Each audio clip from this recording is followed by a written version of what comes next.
Blink's probe does... Parts with his probes. Yeah, I guess he does part with his probes. How sad. Yeah, especially when innovation makes sense of innovation with the SCV attacking them.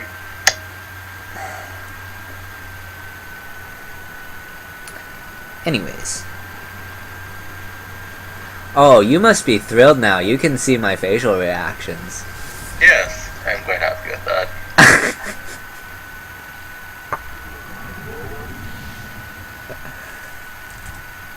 I'm just getting that one now.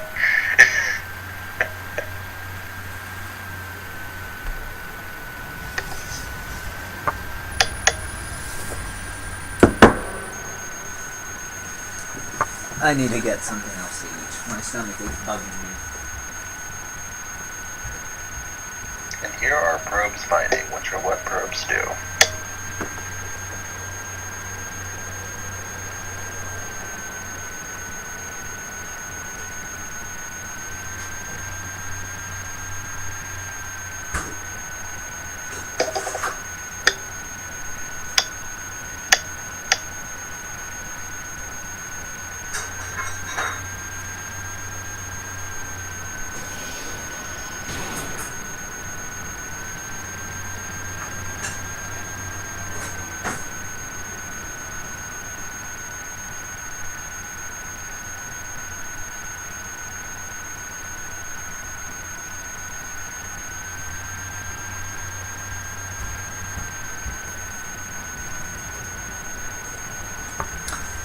Oh, looky there, 3 racks. Given the common tendency for Blink on a map like this, that makes perfect sense. It's not like everyone blinks on this map, but it was common enough.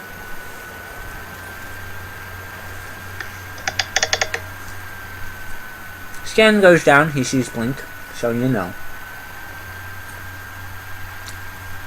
3 racks is a good way to deal with Blink.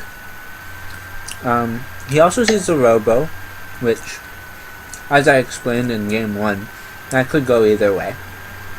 It could mean a fast progression to Colossus, or it could mean I want an Observer, which is harder to deal with than a Mothership Core.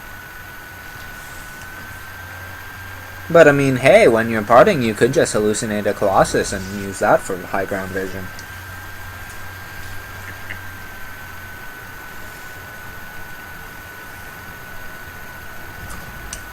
I actually thought in that regard parting was more innovative. Innovation parting with that title.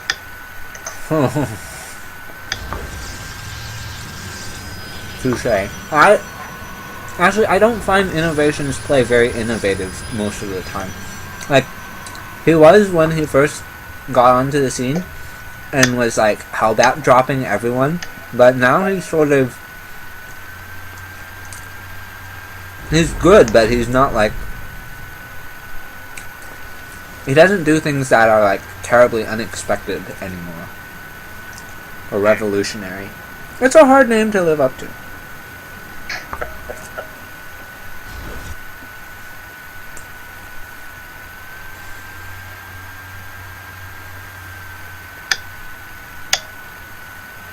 Especially when you're Terran.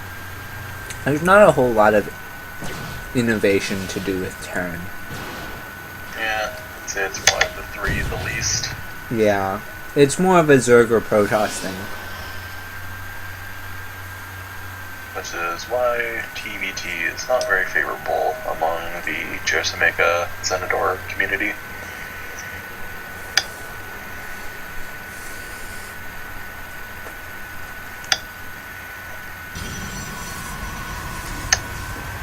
We'll get to see more of it, I think. Arg.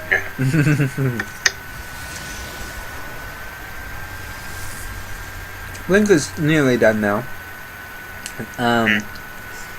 There are enough gateways to put on some pressure. Doesn't really look like enough that is set for an all-in. I didn't count though.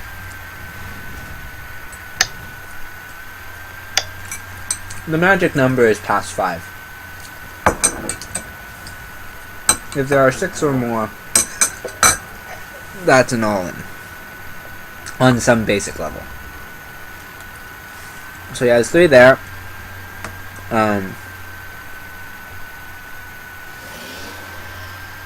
No.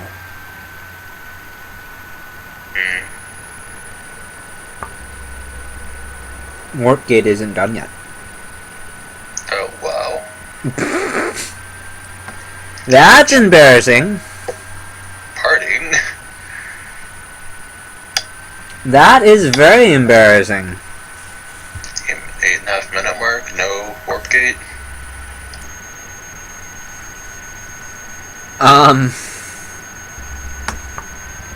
Yeah, so he's gonna get a Colossus then. And there's not gonna be any blink pressure because he can't blink. I mean, he can blink, but he can't warp. Arg. I imagine he'll go for 3rd now, given circumstance.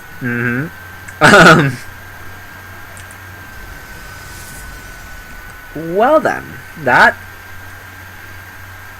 is a little unfortunate. I mean, he's making the best of an unusual situation. I don't think he's usually has this issue. But I mean, he even has a warp prism out because he was planning on using warp tech, but he just can't. And he's gonna feign the drop, but he has nothing in it and has no warp tech. So I mean, he's gonna use the. This is cool. He's gonna use the warp prism to keep his opponent back at home, even though he is bluffing right now. He's like, I'm gonna drop you, but I don't have anything in it, and I don't have warp tech, so it doesn't matter. You can actually go across the map and kill me right now, but yeah, I'm gonna pretend like you can't. Bluffing. That is a very good bluff. Now, in theory, he could have just used a hallucinated warp prism to do that. Because there was no detectors anywhere in there. But, like, not a single missile turret, so...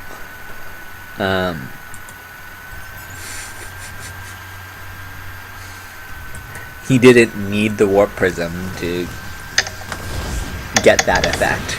But, that's kind of ingenious. I wonder if Innovation thinks it was a hallucination, though, because he never saw it leave, and it went out that way, so it could have fizzled out. That would be funny. If he thought that was a hallucination. Warp tech finishes, he comes back, warps, and zealots into the main. I don't think that will happen, though. I think he's just gonna skirt around the edge and leave that way. Yeah, there he goes.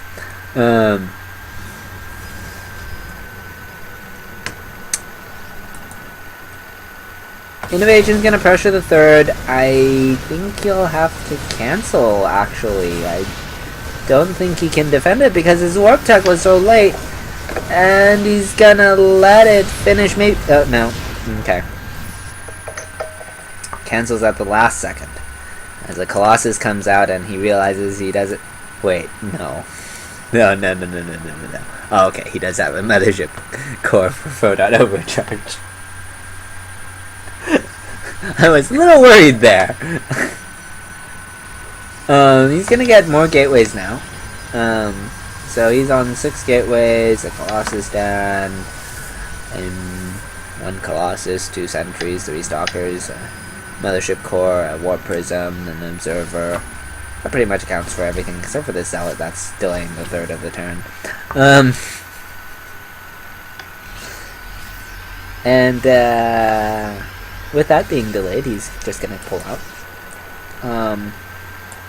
And right now he's decided to take his 3rd again.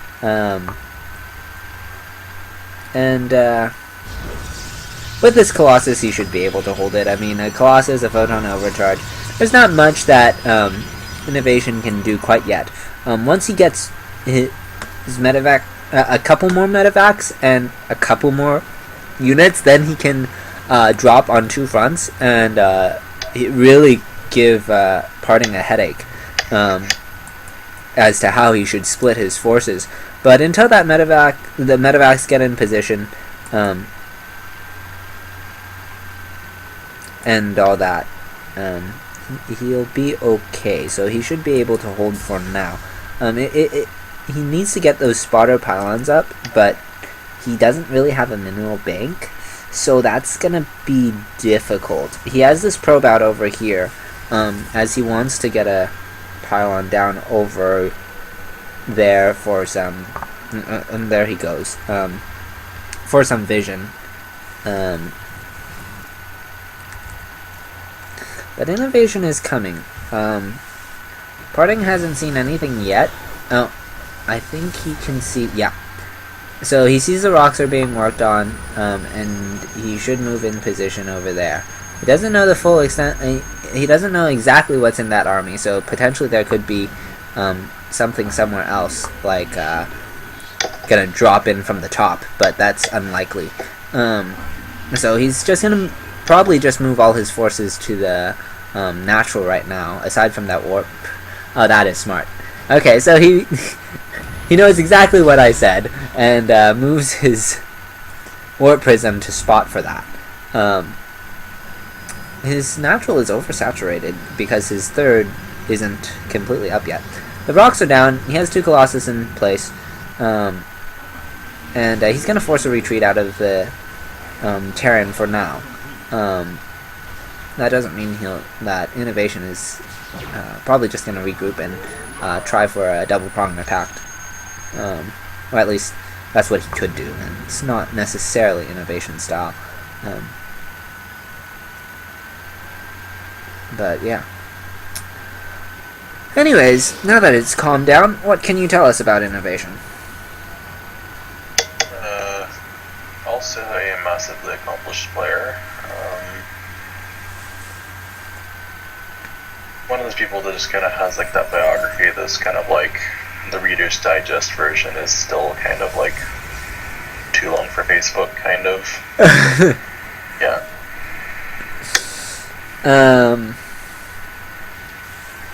Yeah, he was considered nearly unbeatable for the start of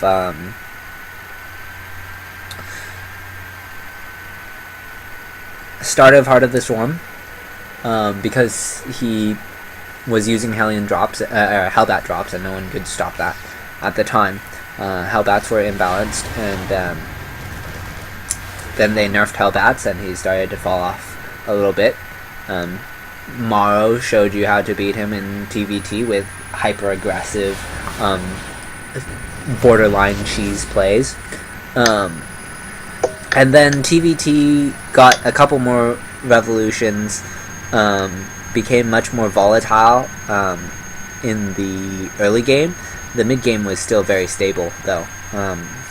And with that, innovation, about the same time innovation was feeling good and decided to try his luck on Team Acer. Eventually he returned to SKT Telecom, and that's where he is in this tournament, I believe. I don't know if he's quite gone back to SKT yet, but he does during sometime either during or before this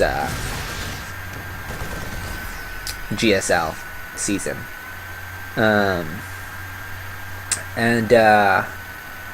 Yeah, that's innovation for you, more or less.